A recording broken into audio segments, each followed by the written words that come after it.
સ્તવન કરું, સ્તવન કરું, સ્તવન કરું ઈસુ તારું. વચન સુણીને ગ્રહણ કરું સહુ, તેને પંથે ચાલું. સ્તવન કરું, સ્તવન કરું, સ્તવન કરું ઈસુ તારું. પ્રિય મિત્રો, આપ નિહાળી રહ્યા છો સ્તવન બાઇબલ અભ્યાસ કાર્યક્રમ. આજે આપણે બાઇબલમાંથી દાનિયેલના 5મા અધ્યાયની 25મી કલમથી 6ઠ્ઠા અધ્યાયની 3જી કલમ સુધી અભ્યાસ કરીશું. બાઇબલનો આ ભાગ બાબિલ સામ્રાજ્યના નાટકીય પતનથી શરૂ થાય છે, જ્યાં રાજા બેલ્સાસારના મહેલમાં દિવાલ પર રહસ્યમય લખાણ મેને મેને તકેલ ઉફારસીન દેખાય છે, જે ઈશ્વરનો બાબિલના અંત વિશેનો સંદેશ છે. દાનિયેલ આ શબ્દોનું અર્થઘટન કરે છે અને તે જ રાત્રે બાબિલ માદી પારસી સામ્રાજ્યના હાથે પડે છે. તે પછી જોઈશું કે નવા રાજા દાર્યાવેશના શાસનમાં દાનિયેલની બુદ્ધિ અને ઈશ્વર પ્રત્યેની નિષ્ઠાને કારણે તેને 120 સુબાઓ ઉપરના 3 સરસુબાઓમાં ઉચ્ચ સ્થાન મળે છે. આમ ઈશ્વરની યોજનામાં વિશ્વાસુ લોકોનું સન્માન થાય છે. આ અધ્યાય ઈશ્વરની સર્વોચ્ચતા, તેના ન્યાય અને તેના લોકોના રક્ષણની વાત કરે છે. તો ચાલો મિત્રો, આપણે સાથે મળીને તેનો અભ્યાસ કરીએ.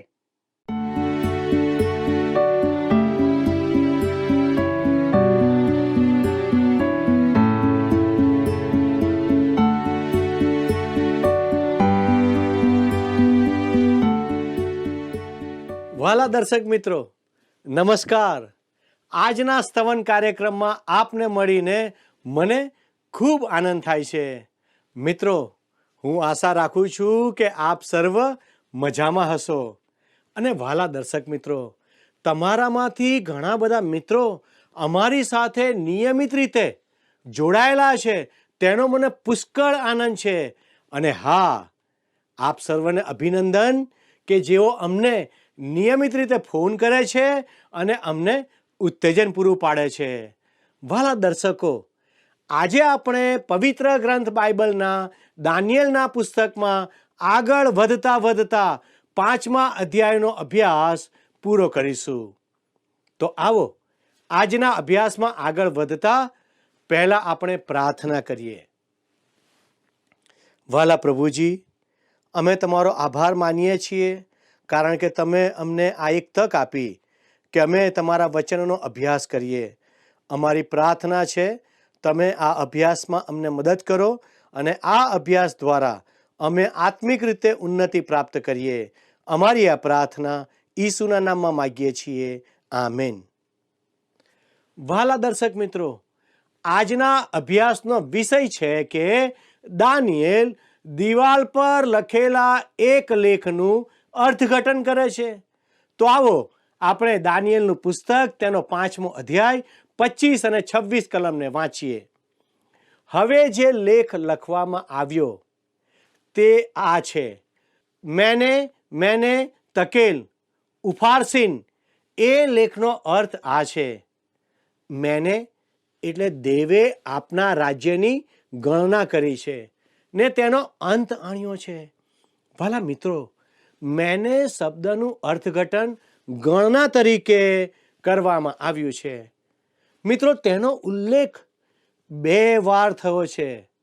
તેનો અર્થ એ થાય છે કે ઈશ્વરે બાબિલના સામ્રાજ્યના દિવસોની ગણતરી પૂર્ણ કરી દીધી છે અને તેનો અંત નક્કી કર્યો છે. મિત્રો, આપણામાં એવી ઉક્તિ છે કે તેના દિવસો પૂરા થઈ ગયા છે. બરાબર ને?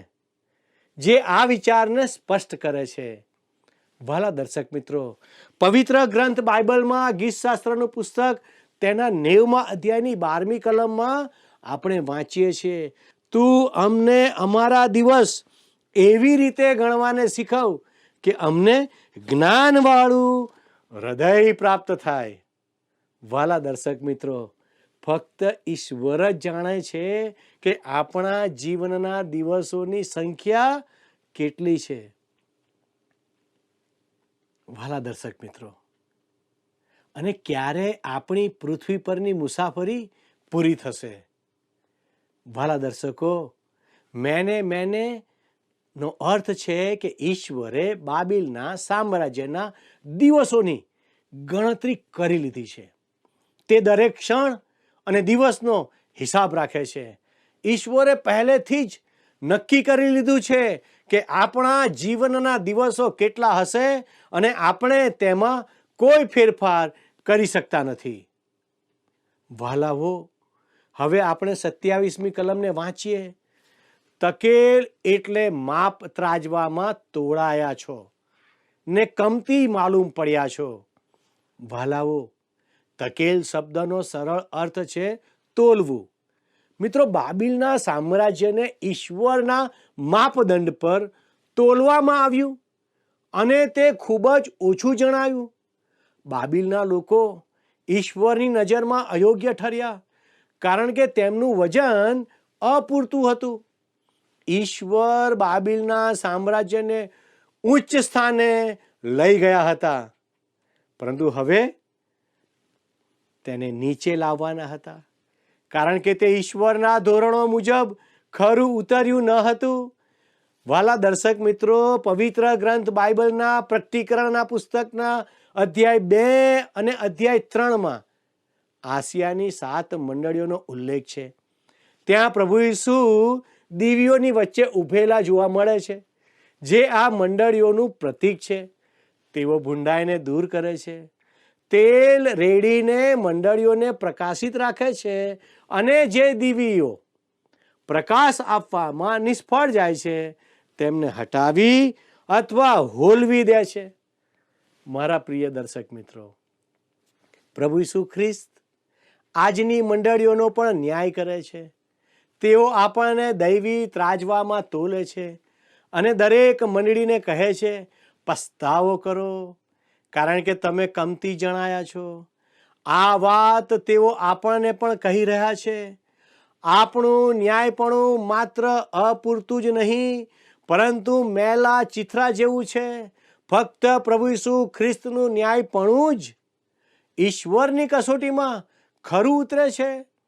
મિત્રો, પવિત્ર ગ્રંથ બાઇબલમાં રોમીયોનો પત્ર તેનો 3જો અધ્યાય તેની 21, 22 અને 23મી કલમમાં લખ્યું છે, પણ હમણાં દેવનું એવું ન્યાયપણું પ્રગટ થયું છે કે જેનો આધાર નિયમશાસ્ત્ર પર રહેલો નથી અને જેની સાક્ષી નિયમશાસ્ત્ર તથા પ્રબોધકો આપે છે.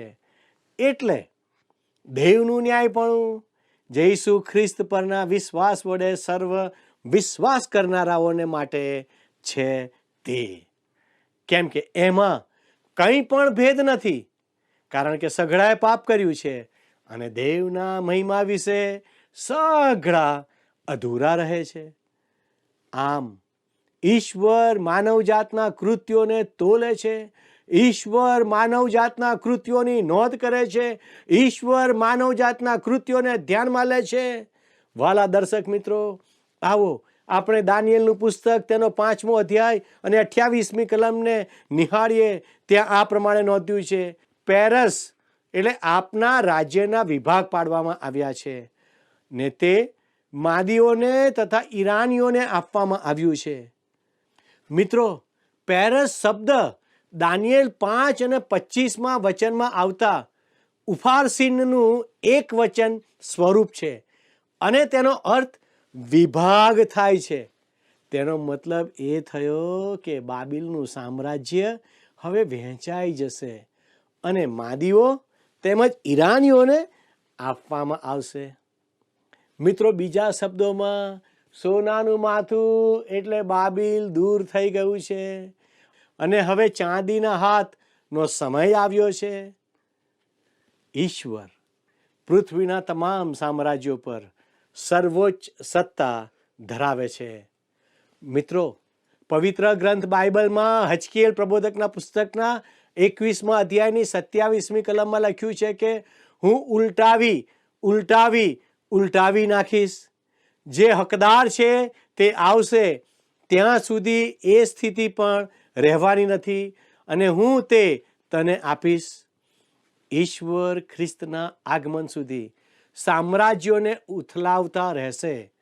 ઈશ્વર હજુ પણ સંપૂર્ણ નિયંત્રણ ધરાવે છે, અને ખ્રિસ્ત જે હાથ અડક્યા વગર કાપી નાખવામાં આવેલી શિલા છે, જે પવિત્ર ગ્રંથ બાઇબલમાં દાનિયેલ 2:34 છે, તે આગામી સમયમાં પોતાનું સામ્રાજ્ય સ્થાપશે. વાલા દર્શક મિત્રો, આપણા અભ્યાસમાં આપણે આગળ વધતા હવે દાનિયેલ 5:29 નિહાળીએ. ત્યારે બેલ્શાસારની આજ્ઞાથી તેઓએ દાનિયેલને જાંબુડિયા રંગના વસ્ત્રો પહેરાવ્યા, તેના ગળામાં સોનાની સાંકળી પહેરાવી, ને તેને વિશે ઢંઢેરો પીટવ્યો કે તેને રાજ્યોમાં ત્રીજો અધિકારી ગણવો. મારા પ્રિય દર્શક મિત્રો, દાનિયેલનું પુસ્તક સામ્રાજ્યમાં ત્રીજા શાસક તરીકે બેલ્શાસારનો ઉલ્લેખ કરે છે. તે તેની ઐતિહાસિક સચોટતા દર્શાવે છે.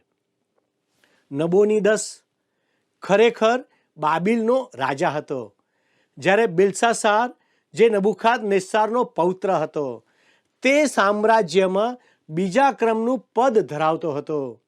મારા પ્રિય દર્શક મિત્રો, બાબિલ દેશનું પતન થાય છે અને તે જ રાત્રે તેનો અંત આવે છે, જે દાનિયેલ 5:30-31 જોવા મળે છે. તો આવો આપણે સાથે મળીને તેને વાંચીએ. તે જે રાત્રે ખાલદીઓનો રાજા બેલ્શાસાર માર્યો ગયો, તેનું રાજ્ય માદી દારિયાવેશ કે જે સુમારે 62 વર્ષની વયનો હતો, તેના હાથમાં આવ્યું.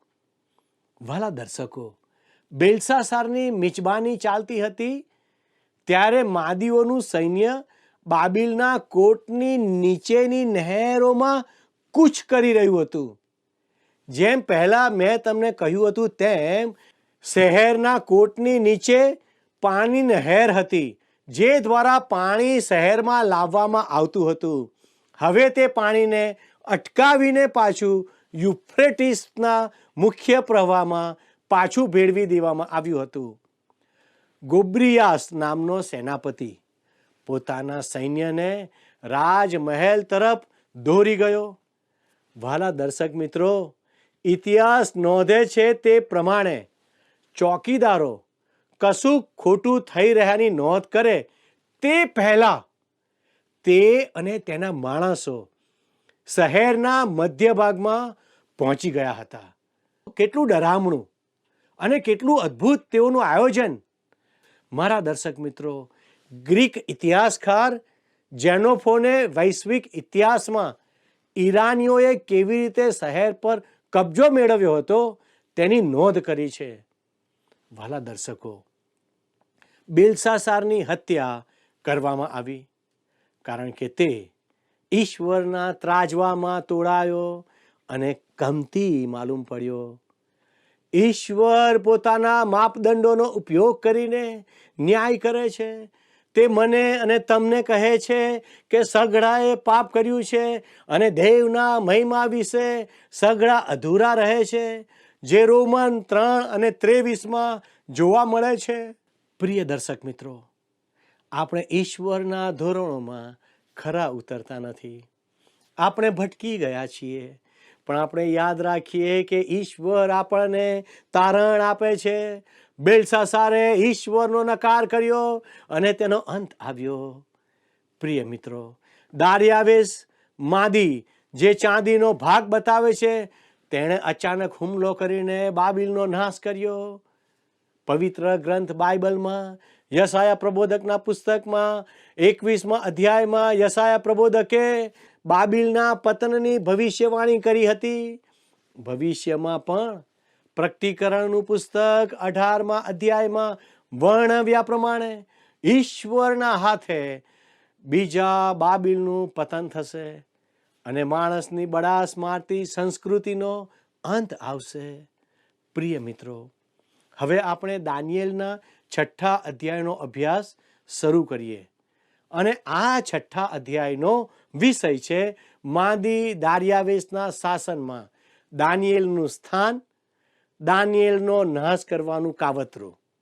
વાલા દર્શક મિત્રો, તેમાં દાનિયેલની પ્રાર્થના, દાનિયેલ સિંહોના બિલમાં, દાનિયેલનો બચાવ, દાનિયેલની કીર્તિ અને દારિયાવેશનું ફરમાન વગેરે બાબતોનો સમાવેશ થાય છે.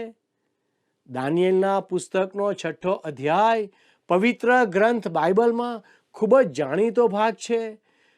ભલા મિત્રો, જેમાં દાનિયેલને સિંહોના બિલમાં નાખવાની ઘટના વર્ણવાય છે. પરંતુ શું તમે ક્યારેય વિચાર્યું છે કે દાનિયેલે એક રાત સિંહોના બિલમાં વિતાવી? પણ મિત્રો, તેનું આખું જીવન એટલે કે 17 વર્ષની જુવાન ઉંમરથી 90 વર્ષની ઉંમર સુધી વિદેશી રાજાઓના મહેલોમાં વીત્યું. સિંહોના બિલમાં એક રાત કરતા આ વધુ ભયાનક હતું. સિંહો તેને નુકસાન ન કરી શક્યા, પરંતુ નબુખાદનેસ્સાર, નબોનીદસ, બેલસાસાર, માદી દારિયાવેશ અને કોરેશ જેવા વિદેશી શાસકોના મહેલોમાં તે સતત અને સતત ભયના વાતાવરણમાં રહ્યો હતો.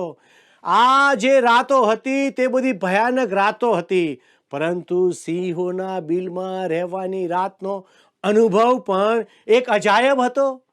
વાલા મિત્રો, આમ છતાં દાનિયેલને આ શાસકોને જીવંત અને સાચા ઈશ્વરના જ્ઞાન તરફ દોરવાની ઉમદા તક મળી. તેની વિશ્વાસપૂર્ણ સાક્ષી દ્વારા તેણે આ રાજાઓ પર ઊંડો પ્રભાવ પાડ્યો. દાનિયેલે એક રાત સિંહોના બિલમાં વિતાવી, પરંતુ આ ઘટનાનો અભ્યાસ આપણને આજે પણ પ્રેરણા અને બોધ આપે છે. વાલા દર્શક મિત્રો, દાનિયેલના પુસ્તકનો 6થો અધ્યાય પૂર્ણ થતાં જ તેનો ઐતિહાસિક ભાગ પૂરો થાય છે. આ બધી ઘટનાઓ ખાસ હેતુથી નોંધાય છે. દાનિયેલના જીવનની આ ઘટના ઈશ્વરના પરાક્રમનું ઉદાહરણ છે અને મહાવિપત્તિના સમયમાં ઈશ્વર પોતાના બચી ગયેલા લોકોનું રક્ષણ કેવી રીતે કરશે તેની પ્રતિછાયા રજૂ કરે છે. વાલા દર્શકો, આ અધ્યાય દાનિયેલના પુસ્તકના 3જા અધ્યાય સાથે જોડાયેલો છે, જેમાં દાનિયેલના 3 મિત્રોને અગ્નિની ભઠ્ઠીમાં નાખવામાં આવ્યા હતા. 3જા અધ્યાયમાં પ્રશ્ન હતો કે દાનિયેલ ક્યાં હતો, અને 6થા અધ્યાયમાં પણ પ્રશ્ન છે કે દાનિયેલના 3 મિત્રો ક્યાં હતા. વાલા દર્શક મિત્રો, ચોક્કસપણે તેઓએ પણ દાનિયેલની જેમ ઈશ્વર પ્રત્યે વફાદારી દર્શાવી હોત, પરંતુ લાંબા સમયગાળાને કારણે તેઓ કદાચ જીવિત ન હતા. દાનિયેલના પુસ્તકના અધ્યાય 3 અને 6માં ઇઝરાયેલ અને વિદેશીઓના શેષને મહાવિપત્તિના સમયમાં ઈશ્વર કેવી રીતે બચાવશે તેની ઝલક જોવા મળે છે.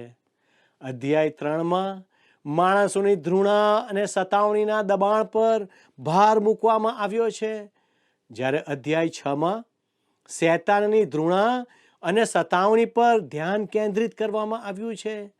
મિત્રો, આજના સમયમાં આપણા માટે આ સંદેશો છે: સાવચેત થાવ, જાગતા રહો, કેમ કે તમારો વેરી શૈતાન ગાજનાર સિંહની પેઠે કોઈ મળે તેને ગળી જવાને શોધતો ફરે છે. તે નવા કરારમાં પહેલો પિત્તરનો પત્ર તેનો 5મો અધ્યાય તેની 8મી કલમમાં નોંધવામાં આવ્યું છે. હું અને તમે સિંહના પિંજરામાં જીવીએ છીએ. આ દુનિયા એક પિંજરું છે અને તે પિંજરામાં ગર્જના કરતો સિંહ આમ તેમ ફરી રહ્યો છે. પિત્તર તેને આપણો શત્રુ એટલે શૈતાન કહે છે. મારા દર્શક મિત્રો, આવો આપણે દાનિયેલનું પુસ્તક તેનો 6થો અધ્યાય તેની 1 અને 2 કલમ વાંચીએ, ત્યાં આ પ્રમાણે નોંધ્યું છે: દારિયાવેશને રાજ્ય ઉપર 120 સુબાઓ નિમવાનું ઠીક લાગ્યું. તેઓને આખા રાજ્યમાં જુદે જુદે સ્થળે રહેવાનું હતું. તેમના ઉપર 3 સરસુબાઓ નીમવામાં આવ્યા, જેઓમાંનો એક દાનિયેલ હતો, જેથી પેલા સુબાઓ તેમને જવાબદાર રહે ને રાજાને કંઈ નુકસાન થાય નહીં. મિત્રો, આ અધ્યાયની શરૂઆતથી આપણે ઇતિહાસમાં આગળ વધીએ છીએ. બાબેલનું સામ્રાજ્ય, જે નબુખાદનેસ્સારના સ્વપ્નમાં સોનાના માથા તરીકે દર્શાવાયું હતું, તે અલોપ થઈ ગયું છે. તેને દુનિયાની મહાસત્તાના પ્રથમ સ્થાનેથી દૂર કરવામાં આવ્યું છે. તેના સ્થાને માદીઓ અને ઈરાનીઓનું સામ્રાજ્ય આવ્યું છે, જે સ્વપ્નમાં ચાંદીના હાથો તરીકે દર્શાવાયું છે. દારિયાવેશ, જે દુનિયાના ઇતિહાસમાં સાયરસ દ્વિતીય તરીકે ઓળખાય છે, તેણે માત્ર 2 વર્ષ શાસન કર્યું. તેનો અનુગામી કોરેશ, જે દારિયાવેશની બહેન મંડેન અને ઈરાની કેમ્બિસીસનો પુત્ર હતો, તેના દ્વારા માદી અને ઈરાની સામ્રાજ્ય એક થયું અને હવે તે દુનિયા પર રાજ કરવા લાગ્યું. દાનિયેલના પુસ્તકમાં જો કે આપણે બાબિલના સામ્રાજ્યમાંથી માદી ઈરાની સામ્રાજ્યમાં પ્રવેશી ગયા છીએ, તેમ છતાં દાનિયેલ માદી દારિયાવેશના રાજ્યમાં સરસુબા કે ઉચ્ચ અધિકારી તરીકે જોવા મળે છે.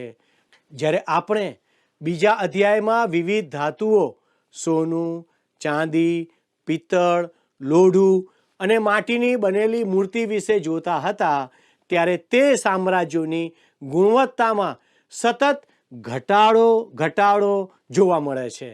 આ મૂર્તિના ભાગો, સ્થાન અને ધાતુના પ્રકારો ગુણવત્તા અને મહત્વમાં ઘટાડો દર્શાવે છે.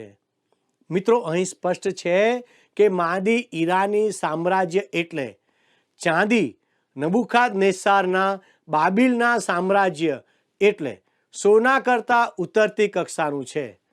નબુખાદનેસ્સારનું શાસન સર્વ સત્તાધારી અને આપખુદ હતું, જેમાં તેણે સત્તાની વહેંચણી કોઈની સાથે કરી ન હતી. તેણે 120 સુબાઓ કે પ્રાંતોના શાસકોની નિમણૂક કરી, જેઓ રાજ્યના વિવિધ વિસ્તારોની જવાબદારી સંભાળતા હતા. આ સુબાઓની ઉપર તેણે 3 સુબાઓ એટલે ઉચ્ચ અધિકારીઓ નિમ્યા, જેઓ રાજા અને સુબાઓ વચ્ચે સંપર્ક અધિકારીઓ તરીકે કામ કરતા હતા. આમ આ પ્રકારની સત્તાની વ્યવસ્થા અહીં જોવા મળે છે. આ 3 સરસુબાઓમાં દાનિયેલ એક હતો. તેની નિમણૂકનો હેતુ એ હતો કે સુબાઓ તેની સામે જવાબદાર રહે અને રાજાને કોઈ નુકસાન થાય નહીં. તેનો અર્થ એ કે સરસુબાઓનું કામ સુબાઓ દ્વારા થતી ચોરી, ભ્રષ્ટાચાર કે રાજા પ્રત્યે બેવફાઈને રોકવાનું હતું. દાનિયેલ આ 3 સરસુબાઓમાં પ્રથમ ક્રમે હતો અને તે સમયે તેની ઉંમર આશરે 80 વર્ષની હતી. આવો દાનિયેલ 6 અને 3 વાંચીએ. દાનિયેલ તો બીજા સરસુબાઓ તથા સુબાઓ કરતાં વધારે નામાંકિત થયો, કારણ કે તેનામાં ઉત્તમ મન હતું અને રાજા તેને આખા રાજ્ય ઉપર નિમવાનો વિચાર કરતો હતો. દાનિયેલ આ જૂથમાં ફક્ત ઉંમર લાયક જ નહીં, પણ વધુ સત્તા ધરાવતો હતો. ઉત્તમ મનનો અર્થ એ છે કે દાનિયેલ પવિત્ર આત્માથી ભરપૂર અને ઈશ્વરના માર્ગદર્શન હેઠળનો વ્યક્તિ હતો. રાજા દારિયાવેશને દાનિયેલ પર એટલો બધો વિશ્વાસ હતો કે તેણે તેને સામ્રાજ્યમાં પોતાના પછી બીજા ક્રમનું સૌથી ઉચ્ચ સ્થાન અને સત્તા આપી હતી. વહાલા મિત્રો, આપણે જોયું કે દાનિયેલની પાસે ઉત્તમ મન હતું. તે ઈશ્વરની બીક રાખતો હતો અને પવિત્ર આત્માથી ભરપૂર માણસ હતો. તેથી જ રાજા પણ તેને હજી વધારે અધિકાર આપવા માગતો હતો. દાનિયેલ ઈશ્વરને આદર આપતો હતો, તેથી ઈશ્વરે પણ તેને માન આપ્યું. વાલા દર્શક મિત્રો, જો તમે ઈશ્વરને માન આપશો તો ઈશ્વર પણ તમને માન આપશે અને તમને ઉચ્ચ પદે લઈ જશે. શું તમે તમારા જીવનથી ઈશ્વરને માન અને આદર આપશો? ઈશ્વર તે માટે આપને મદદ કરે. આમેન. હે ઈશ્વર પવિત્ર સર્વસમર્થ સ્વામી, મળસ્કુ થતામાં જ તુજને છે સલામી. હે ઈશ્વર પવિત્ર શક્તિમાન દયાળુ, ધન્ય ત્રિએક તું ઈશ્વર કૃપાળુ.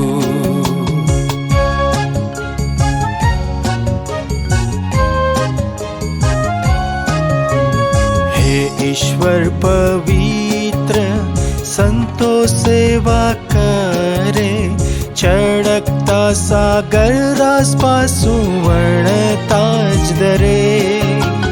કરુબીમને સરાફીમ પાય લાગી ગાય ગાનો, તું જ હતો છે ને સદા રહેવાનો.